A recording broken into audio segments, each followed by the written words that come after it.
Esse podcast faz parte do site Fambonanet. Acesse fambonanet.com.br.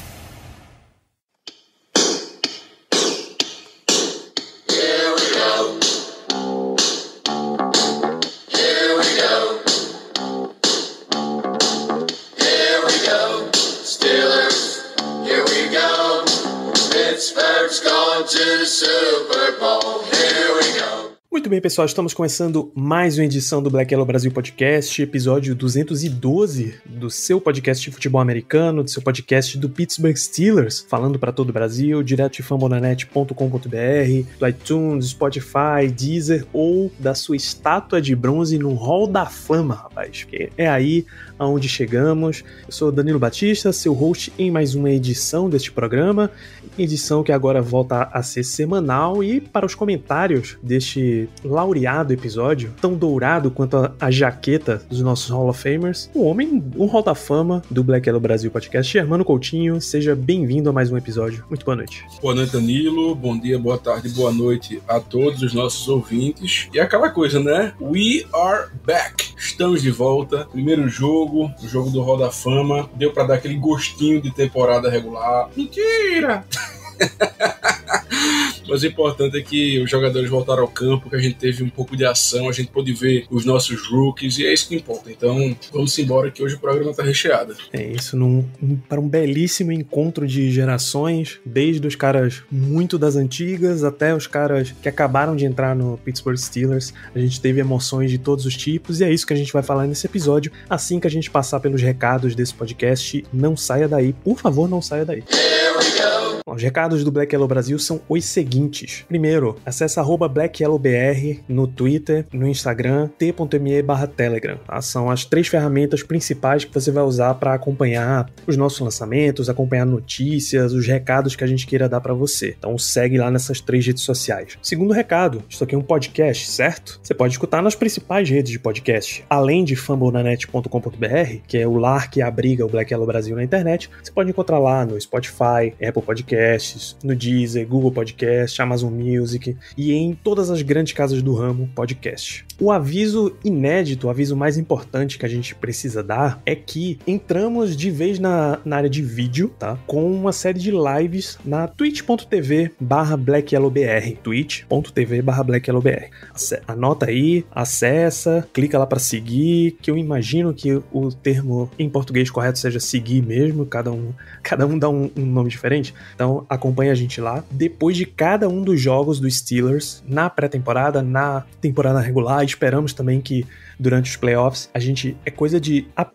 acabou o jogo, a gente tá entrando ao vivo, tá? Pra dar essas primeiras impressões. E o que a gente comentar lá vem para podcast também. Por que que a live pós Hall da Fama, Hall of Fame Game, não entrou aqui direto como podcast? A gente tá tendo que vir até aqui para gravar esse episódio, porque este operador que vos fala cometeu uma pequena falha de operação, tá? Que já tá resolvida. Então, todos os nossos episódios ficam gravados lá e vêm direto para aqui, pro podcast. Então, recados dados, vamos para mais um episódio belíssimo, um episódio laureado, dourado e bronzeado também.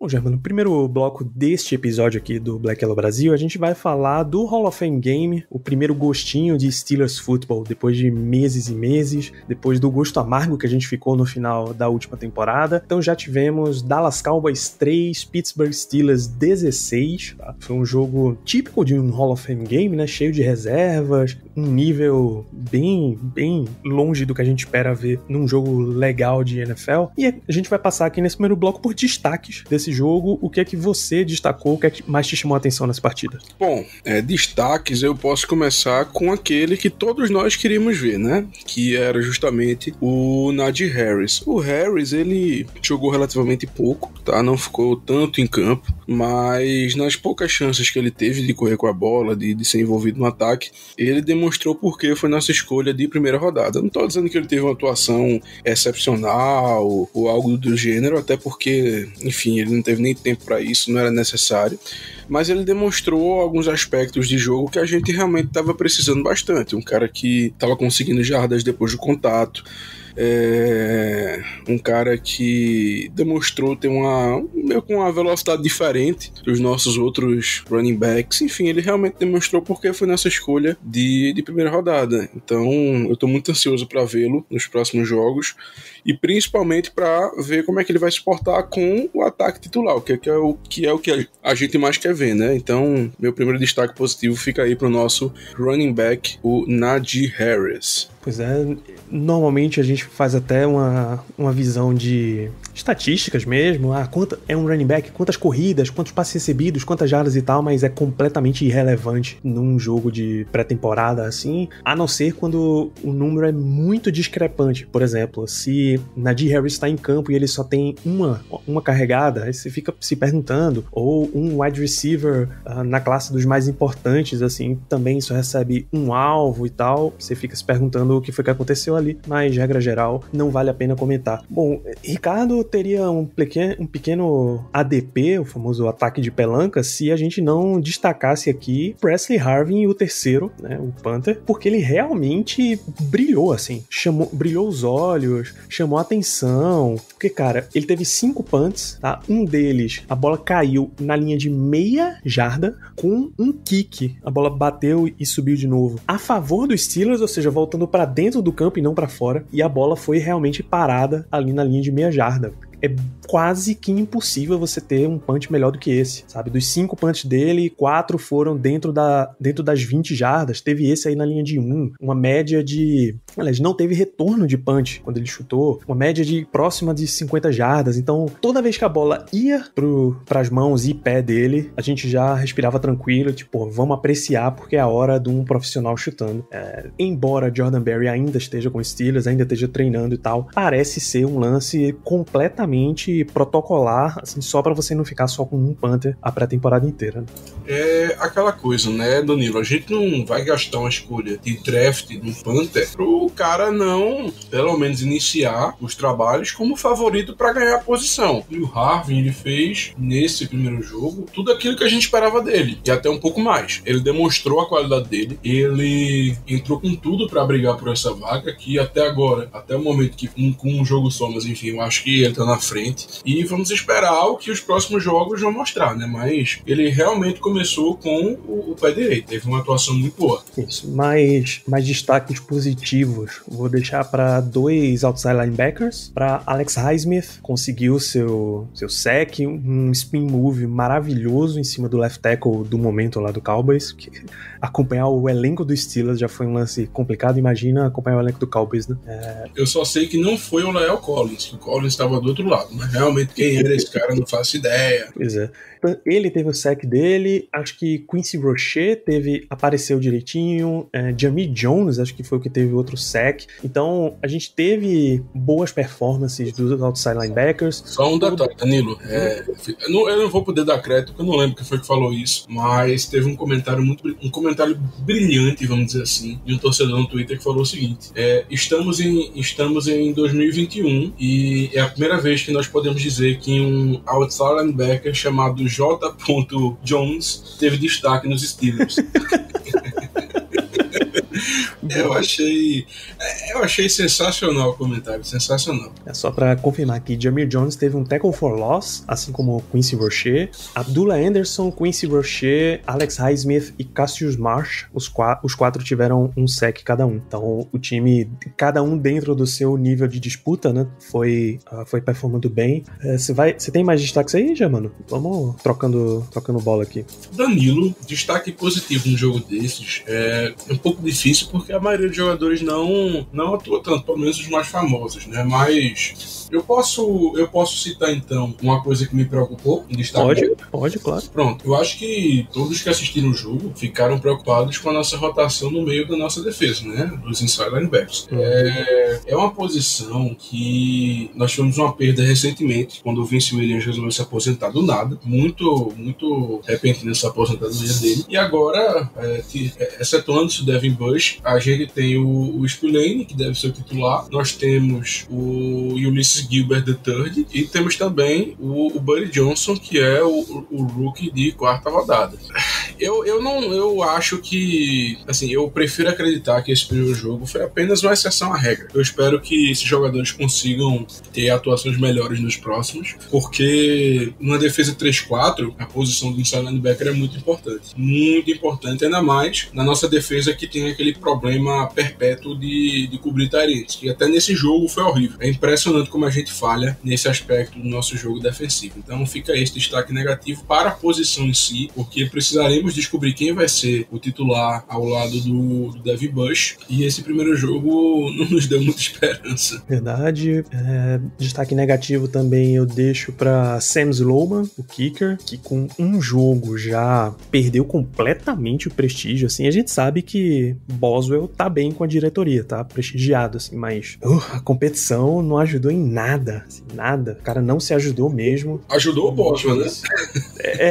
O cara não se ajudou, no caso, né? Ficou muito difícil pra ele ter muita chance. Já tem relatos de que nos treinos atuais já tá perdendo espaço pro próprio Boswell. Então vai ficar bem difícil mesmo. Eu acho que vale destacar aqui uns destaques para destaque positivo, alguns defensive backs entre os undrafted free agents, porque é uma das posições que tá em aberto no time, né? Você sabe que aquela terceira vaga ali, você tem uma disputa entre James Pierre. James Pierre foi até ok, mas Justin Lane, que é outro cara, foi terrível, ele fica como destaque negativo.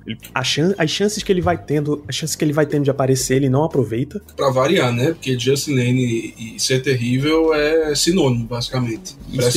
Ele arrisca, pelas primeiras impressões, assim, dessa pré-temporada, ele arrisca até não ficar com o elenco, sabe? Se os undrafted free agents derem uma subida como parece que eles vão subir, vai ficar pesado pra Lane. Mano, se isso acontecer, Danilo, a gente tem que fazer um podcast só pra falar de como a gente é ruim em draftar cornerback. Não é possível, velho. Tem algum problema sério ali no setor de scouting, porque não dá, cara. A gente só consegue achar cara ruim. A gente consegue achar nenhum cara razoável, pô. É um negócio assim... Tudo bem que tem o Cameron Sutton e tal, mas, poxa, é 1 em 1 milhão também, né? Pois é. E olhe que tá batendo na porta aí o momento em que o Steelers vai precisar trazer mais, né? Porque, afinal, Joe Hayden não é eterno. Infelizmente. Pois é. Vamos deixar destaque positivo para 2 undrafted free agents entre os defensive backs, né? Shakur Brown apareceu legal, uns bons tackles, umas coberturas boas de special teams, ou seja, ganha os famosos Tomlin Points, né? E Donovan Steener, que esse é daquela lista que você não sabe nem de onde veio, mas o cara conseguiu uma interceptação no jogo, então valeu, e ganha a estrelinha de mérito, tem que deixar o destaque para ele. E também pro Trey Norwood, né, que foi nessa escolha de 7ª rodada, que teve o bloqueio lá do field goal e... passe desviado na end zone quase. Mas ali era pra ter sido interceptação. Ele dropou. Vamos olhar o copo meio cheio, Germano. Pronto, tá certo. Ele evitou um touchdown. Isso. Mas esse aí, com certeza, ganhou muitos Tomlin Points. Isso aí tenho certeza que subiu muito no conceito do chefe. Pois é. Cara, tem mais 2 aqui. Tem outro defensive back que apareceu bem, é Miles Killebrew. Claro que é uma situação em que Minkah foi extremamente poupado, porque você não precisa botar ele em campo numa partida como essa, mas quando precisou dele, ele apareceu, ele teve umas paradas de jogo corrido interessante na red zone já. Então, pra um jogador que tem toda a cara de ser só um jogador de special teams, ele apareceu ok na defesa. Então, vamos dar esse crédito pra ele. E Matthew Sexton, que foi destacado pelo próprio Tomlin na entrevista depois da partida, porque ele teve um retorno de kickoff que acendeu o time, nas palavras do próprio Mike Tomlin, acendeu o ataque do time e levou pra essa pontuação, né? O Steelers passou o primeiro e segundo quartos zerados no placar e depois conseguiu não tomar mais nenhum ponto e marcar os 16 que o levaram pra vitória. Então, Matthew Sexton. Rapaz, eu vou ser sincero, essa historinha do Tomlin dizendo aí, mas acendeu o time, não sei o quê. Ai.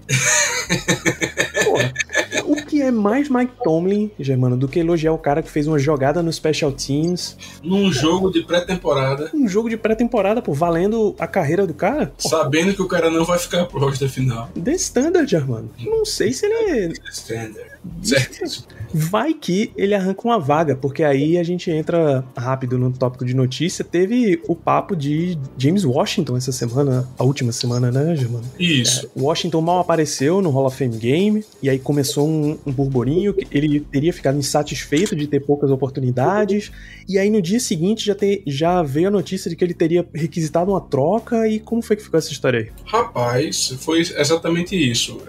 Surgiram algumas informações de que ele teria pedido para ser trocado, porque ele não estava satisfeito, porque achava que estava jogando pouco, mas assim, é uma situação muito estranha, foi muito estranha desde o início, porque afinal de contas era apenas o primeiro jogo, não tinha nem motivo para isso, e agora já foi desmentido basicamente. Assim, claro que a gente não sabe exatamente o que ocorreu, mas isso aí já foi desmentido, já clarearam a situação, dizendo que o Washington não pediu para ser trocado. Isso aí foi invenção de alguém, foi murmurinho, foi boato, e ao que tudo indica, realmente, até o momento, ele não solicitou nenhuma troca para a equipe. Mas assim, temos que entender também que o cara tá no último ano dele de contrato de rookie, é um jogador que não se destacou tanto, assim, teve seus momentos, claro, mas é aquele cara que até o momento não demonstrou, porque ele foi uma escolha de... Ele foi terceira ou foi segunda rodada? Acho que ele foi segunda rodada, se não estou enganado, final da segunda. Mas enfim, ele não demonstrou até o momento porque ele foi uma escolha alta de draft, e pelo fato também de que a gente tem jogadores acima dele na posição que até o momento mostraram muito mais potencial. O Chase Claypool, o Deontay Johnson, tem o Juju que voltou para mais esse ano. Enfim, então a chance dele não renovar o contrato é bem considerável. Faria total sentido ele ter pedido a troca, mas ao que tudo indica, isso aí realmente não passou de uma mentira e de um boato. Mas vamos esperar, né? Eu acho que essa história aí deve ter tido algum pingo de verdade. Eu acho que não chegou aos finalmente ao fato dele ter chegado para pedir uma troca, mas eu acho que é aquela coisa, que deve ter algum pequeno pingo de verdade por trás desses rumores. Talvez ele realmente esteja um pouco insatisfeito, comentou com alguém, que comentou com um terceiro, que comentou com um quarto, depois com um quinto, e aí a história acabou tomando uma proporção maior do que deveria. Mas enfim, é uma questão que a gente vai ter que ficar de olho, mas caso ele peça, é aquela coisa, tentar uma contraprestação, tentar uma escolha de draft, nem que seja terceiro dia, porque é um cara que é muito, muito sólido. É como eu falei, ele não... Diante dos outros jogadores na posição, ele realmente não se destaca tanto, mas é um cara que eu acho que qualquer time na NFL gostaria de ter. É um cara muito sólido, um cara que agrega assim o elenco. E despertou comentários do Dez Bryant, né, que lembraram a gente até na live que essa semana mesmo disse, olha, o time da NFL que quiser um wide receiver elite e pagar barato, vai atrás de James Washington, porque eu tenho certeza que ele tá disponível e tal, e porra, esse é o cara que você pode ir buscar. Então, eu particularmente não tenho oposição nenhuma a uma possível troca de James Washington. Até a PFF levantou essa semana o que poderia ser um preço ok por ele, comparando com Anthony Miller, o wide receiver do Chicago Bears, que veio no mesmo draft, basicamente a mesma situação. Miller foi trocado por uma... Chicago mandou ele uma escolha de 7ª e recebeu uma escolha de 5ª. E aí os caras, não, Washington tem mais valor do que Miller, então você poderia receber a mesma 5ª sem mandar de 7ª, ou talvez recebe uma 4ª e manda uma 6ª de volta, alguma coisa nessa faixa aí. Pô, eu tô tranquilaço com essa troca. Embora eu saiba que picks de draft são muito superestimadas, também, uma escolha de 5ª, 4ª, 5ª rodada não é pra ter o mesmo impacto que um James Washington pode ter, caso a gente precise, mas não, ele não vai receber contrato, cara. Se a prioridade dos Steelers em renovação de wide receiver é Juju Smith-Schuster. Então, na hora do aperto, acho que valeria. Exatamente.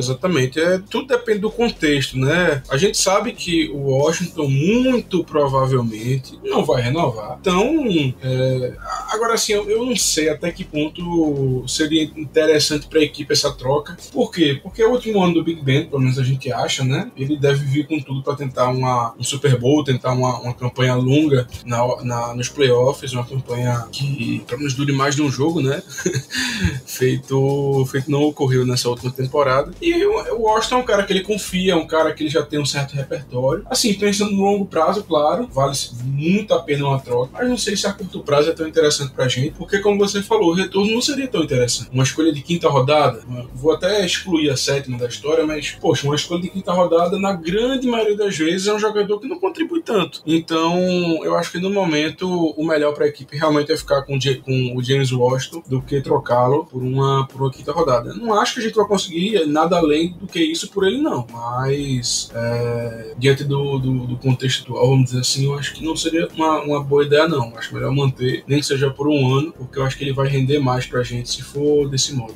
Beleza, última, antes da gente passar para o nosso segundo bloco, uma pergunta que foi muito feita na live e acho que vale a gente registrar aqui. Os quarterbacks, né? Big Ben não entrou em campo, tá? Então Mason Rudolph começou a partida, depois ele passou a vez para Dwayne Haskins, e é muito legal que Rudolph usa a camisa 2 e Haskins usa a camisa 3, porque significa exatamente o status que eles têm no time, né? Quarterback 2, quarterback 3, e Josh Dobbs terminou a partida. Você viu alguma coisa de algum deles que coloque um pouco mais à frente, um pouco mais atrás? Você tem algum destaque com relação a quarterbacks? Olha, pra mim o Rudolph foi o melhor dos três, o cara que mais se destacou, apesar daquele fumble, né, naquela jogada quebrada, onde eles perderam o timing correto pra fazer o lance. Mas eu acho que o Rudolph, dentre os três, foi o que mais se destacou.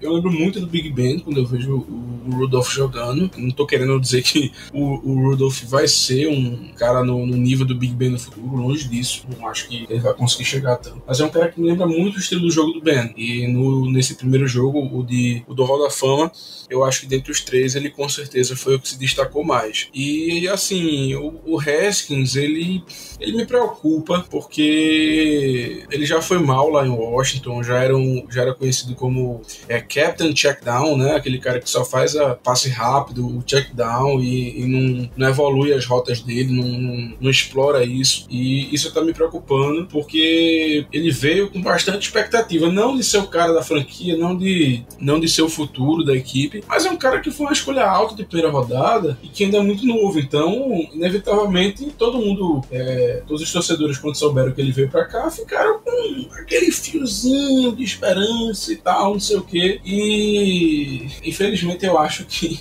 isso aí vai ficar mais num plano hipotético do que numa realidade.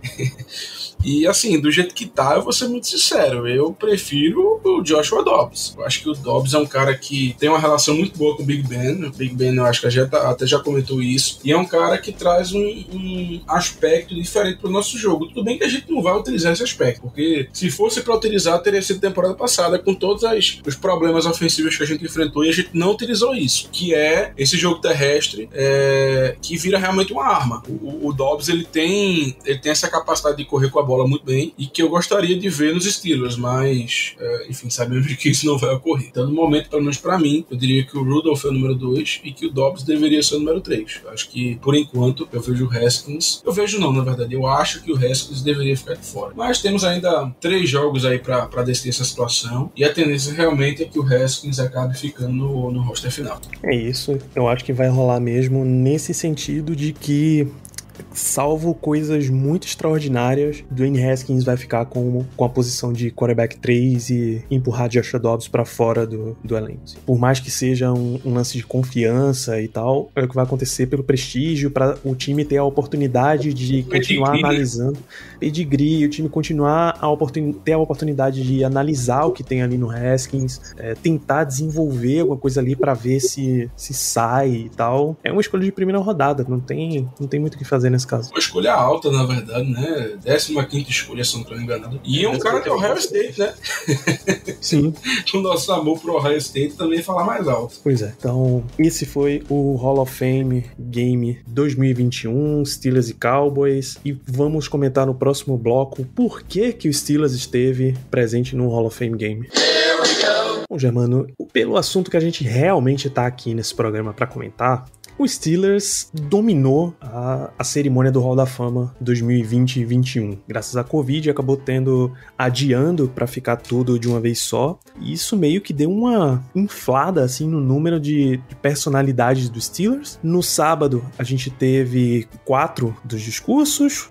A gente teve Troy Polamalu, Donnie Shell, Bill Cowher e a apresentação do busto do Bill Nunn, que já falecido não deu discurso. E no domingo, a gente teve o discurso discurso do Alan Faneca, que também entra como um Pittsburgh Steeler. Todos os 5 entram como Pittsburgh Steelers. Então foi um grande momento, assim, para a comunidade. Kenton, Ohio, foi um pequeno Heinz Field. Assim, para todo lado que você olhava na arquibancada durante os discursos, eram Terrible Towels. E para nossa geração, é mais impactante ainda. Para os Steelers é muito incrível, porque essa classe pegou todas as gerações. Donnie Shell era o cara da geração Chuck Noll, tá? Entrou como undrafted, teve toda aquela construção e tal. Bill Nunn abarca tudo isso daí, mas o grande foco dele é a construção daquelas primeiras equipes lá do Chuck Noll, né? Ele que teve toda a importância com universidades majoritariamente negras e trazer essas pessoas para a NFL, começar a quebrar esse ciclo de preconceito, de racismo, de segregação. Você tem Bill Cowher, que é a segunda geração ali, tá? Um técnico muito forte, campeão do Super Bowl. Você vem com Alan Faneca, que também tá meio nessa geração aí, do Bill Cowher. E aí você tem Troy Polamalu, que é já a nossa geração entrando no Hall da Fama. Acho que não existe nenhum Steeler mais icônico pra entrar no Hall da Fama pra nossa geração do que Troy Polamalu. Com certeza não. E aí, o quão especial pra você foi ver toda essa galera entrando? O que é que você viu desse final de semana aí de Hall da Fama? Bom, eu acho que não é surpresa pra ninguém, porque a gente já comentou isso em programas passados, que o meu maior ídolo no esporte é o Troy Polamalu. Foi o cara que me chamou a atenção quando eu comecei a ver o futebol americano, comecei a tentar entender essa loucura que é esse jogo, que na época eu achava que era um bando de marmanjo batendo no outro, mas conforme eu fui assistindo, conforme eu fui aprendendo, eu fui percebendo que o futebol americano mais se assemelha a um xadrez do que propriamente a uma luta ou algum esporte nesse sentido. Então, o Polamalu, ele foi com certeza o primeiro jogador que realmente me chamou a atenção pelo que ele fazia em campo, pelo estilo diferente dele de jogar, né? Porque você nunca sabia o que esperar com o Polamalu, sabia que eram coisas boas, mas nunca sabia exatamente o que seria. Então, eu fico muito feliz em ver o jogador sendo incluído no Hall da Fama, ainda mais como um first ballot, né? Na primeira tentativa dele, no primeiro ano de elegibilidade, ele já foi escolhido. Isso é muito interessante, é muito importante, e eu fico muito feliz por causa disso. E o discurso dele, assim, fenomenal, um cara, aquela parte que ficou legendada lá no Black Yellow, assim, eu acho que é obrigatório os torcedores dos Steelers assistirem pelo menos aquela parte do discurso, porque ele demonstra e ele consegue exatamente botar em palavras o que é ser um Pittsburgh Steelers. É exatamente aquilo. Então, enfim, o Polamalu entrar, pra mim, foi realmente muito legal, foi um sentimento muito bacana. E quanto aos demais jogadores e pessoas que entraram como integrantes dos Steelers, o Donnie Shell é um cara que há muito tempo estava naquele limbo de ser escolhido, de não ser. Um cara que, quando terminou a carreira, ele, se eu não estou enganado, ele era o recordista de interceptações como strong safety, que é aquele safety que a gente sabe que geralmente ele fica mais próximo da linha, ou seja, ele geralmente tem menos oportunidade de ter interceptações. E é um cara que demorou esse tempo todo para entrar no Hall da Fama, principalmente talvez pelo fato de que existe um certo preconceito, não sei se preconceito é a palavra certa, mas enfim, existe um certo tipo de preconceito com os Steelers daquela época. Viés negativo? Um viés.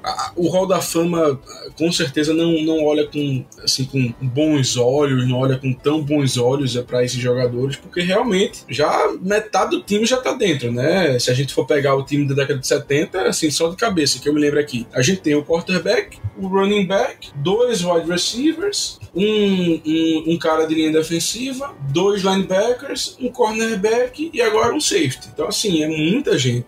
Então, talvez por isso eles não quisessem botar mais ninguém, porque já acho que o time tá muito bem representado, mas realmente o Donnie Shell merecia muito. E uma coisa engraçada e bem legal também é que o Donnie Shell, ele fez uma homenagem ao L.C. Greenwood, que é um jogador também daquela época, um cara que também muita gente diz que devia ser Hall da Fama. Era ele e o Donnie Shell, os dois nomes que todo mundo falava, e agora só resta o Greenwood para ser incluído, para ser escolhido. Não sei se ele vai ser, mas eu espero que sim. E aí o Donnie Michel, ele usou um par de sapatos dourados, porque Greenwood era conhecido pelos sapatos que ele usava, que também eram dourados.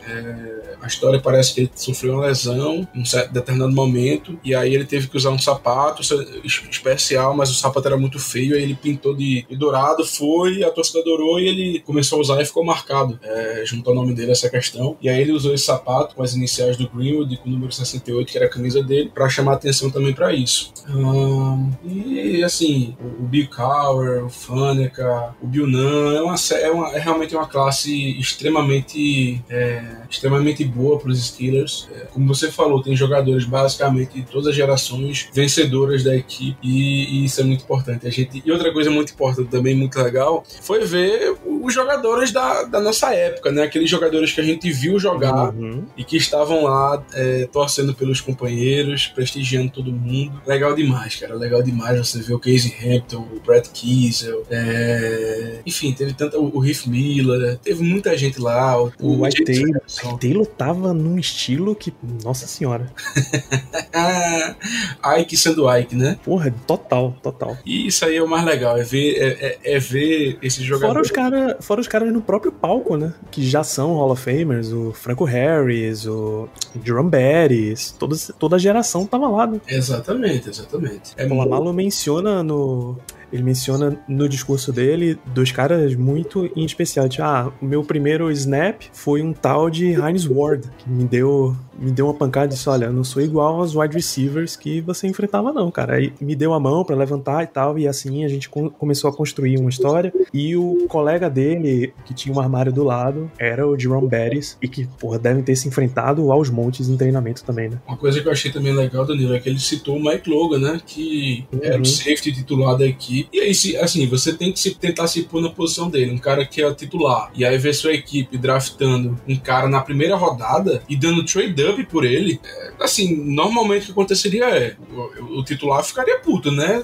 Não vou querer ajudar esse cara porque ele vai pegar minha posição, vou torcer para que ele vá mal porque aí eu fico mais tempo na equipe. E o Polamalu disse que foi exatamente o oposto, que o Mike Logan ajudou ele no que ele podia, sempre estava ali do lado dele explicando as coisas, torcendo para que ele melhorasse, para que ele atingisse o potencial. Eu achei muito legal também essa menção no discurso, porque é uma coisa que, assim, passa despercebido por a gente, né? Eu mesmo não conhecia essa história, não sabia que eles têm essa relação boa, e eu achei muito legal esse momento do Polamalu no discurso dele também. E claro, chamando a atenção pro Hines Ward, né, que tá aí podendo ser eleito, também foi muito legal.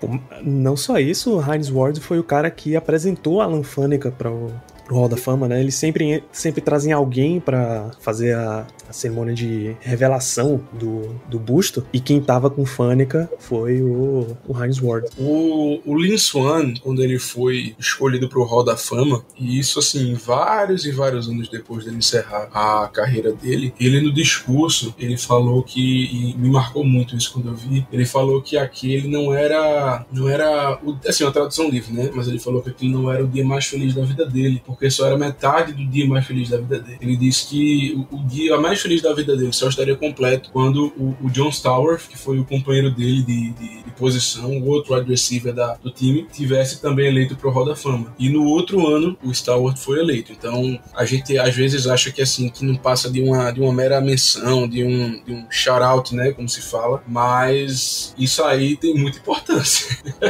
Muita importância, porque traz o nome da pessoa à tona no maior momento possível, que é no momento do discurso, e eu tenho certeza que ano que vem vão levar mais ainda em consideração o nome do Hines Ward. Eu sei que Alan Faneca entrou com Hines Ward, que Bill Cowher entrou com Rooney, porque, né, o técnico tem que entrar com o dono mesmo. Donnie Shell foi com a filha dele. Donnie Shell foi com a filha, perfeito. E Polamalu é que eu não consigo achar, cara. Rapaz, pior que eu vi. Dick LeBeau. Exatamente, o LeBeau, exatamente. O Coach Dad. Porra, parabéns para os autores aí dos bustos, porque os cabelos esse ano estão espetaculares, bicho. Espetaculares. Polamalu tem um momento no discurso dele em que ele vai dar sua homenagem à herança sanguínea da Samoa americana que ele tem. E por sei se é coincidência ou ele se atrapalhou e tal, ele derrubou o papel onde tinha o discurso, e aí a câmera, ele tá discursando com o cabelo amarrado. Aí a câmera corta, vai pra família dele, quando volta ele tá com o cabelo solto, e tá com aquele colar de pétalas e tal. Fantástico, momento fantástico, a torcida delira com tudo também, né? Então, pô, o cabelo dele, o cabelo alisadinho do Alan Faneca tá super certinho, o queixo do Bill Cowher tá incrível. Parabéns, cara. É incrível que a gente não tenha tido a oportunidade de fazer mais episódios como esse, falando dos nossos Hall of Famers no Black Yellow Brasil, porque o último foi o Kevin Green, em 2016, inclusive Kevin Green foi citado no discurso do Bill Cowher. E aí o podcast ainda estava começando, a gente estava em outras pautas, outra vibe e tal, e não entrou nesse tópico. E também Kevin Green não é exatamente um cara da nossa geração como é Paul Amalos. E aí é o ponto definitivo. Agora eu vou fazer uma pequena crítica aos bustos, sendo muito sincero. Irmão, vão imortalizar o pessoal. E tem busto que os caras estão com a boca aberta, cara. Não tem como. Não existe isso.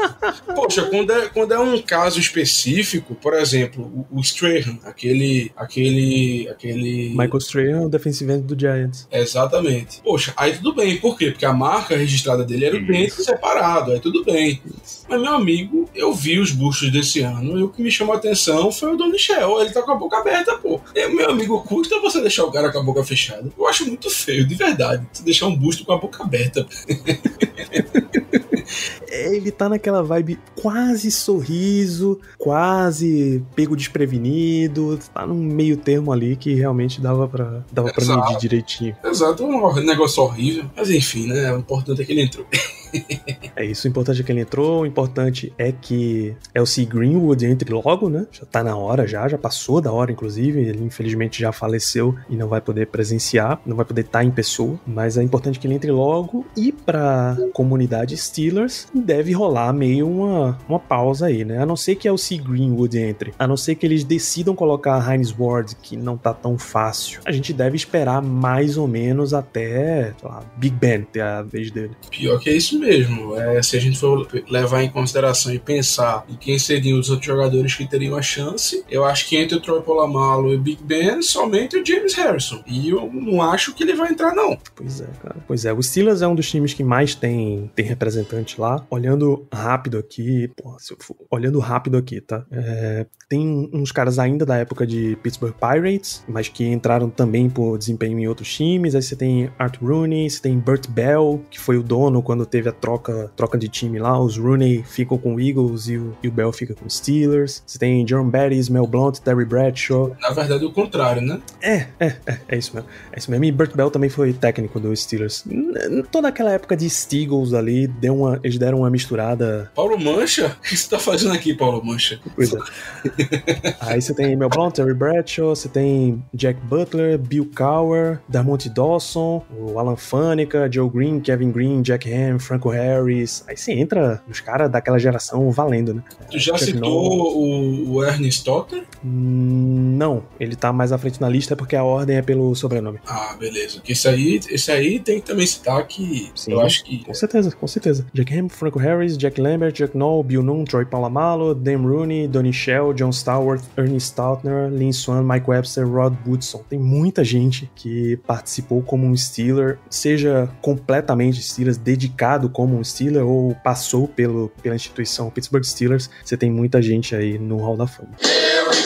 Bom, já, mano, passamos pelo que tínhamos que passar nesse programa, suas considerações finais para este episódio 212. Bom, gente, é isso. Minhas considerações finais são apenas de que estamos de volta, né? A gente tá começando a entrar no ritmo novamente de ter um episódio por semana. Essa temporada tá cheia de novidades, feito a gente já falou no início do programa. Vamos participar muito mais com vocês por vídeo, uma coisa que foi muito bem aceita. Inclusive, deixo já meus agradecimentos quanto a isso, porque a gente não esperava que a torcida chegasse tão junto feito chegou nessa primeira live que a gente fez. E é isso, estamos aqui tentando sempre trazer novidades e melhorar a experiência de vocês nessa nossa jornada, tá? Então, por favor, sempre que tiverem alguma ideia, sempre que tiverem alguma sugestão, não deixem de mandar lá, principalmente no Twitter, porque a gente adora e a gente sempre tenta incorporar nos nossos programas. É isso, tragam ideias, tragam braços também para operar esta grande máquina chamada Black Yellow Brasil. Tá? É sempre bom ter um elenco recheado para ir rodando. Então, continue acompanhando a gente lá, @BlackYellowBR nas redes sociais, continue acompanhando este podcast e segue lá, twitch.tv/BlackYellowBR, live depois de todo jogo e mais algumas lives durante a semana. Nessa semana, por exemplo, na quarta-feira, a gente vai falar de Troy Polamalu em live. Então, assine lá e não perca. Vamos ficando por aqui nesse episódio. Um grande abraço para todos vocês e até a próxima.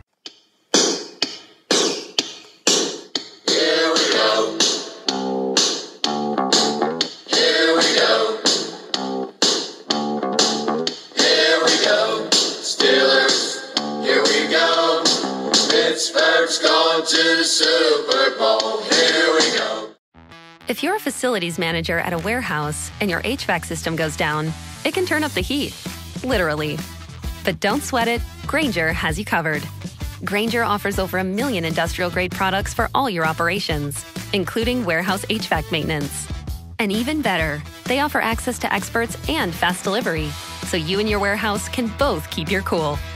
Call 1-800-GRAINGER, click Grainger.com, or just stop by. Grainger, for the ones who get it done.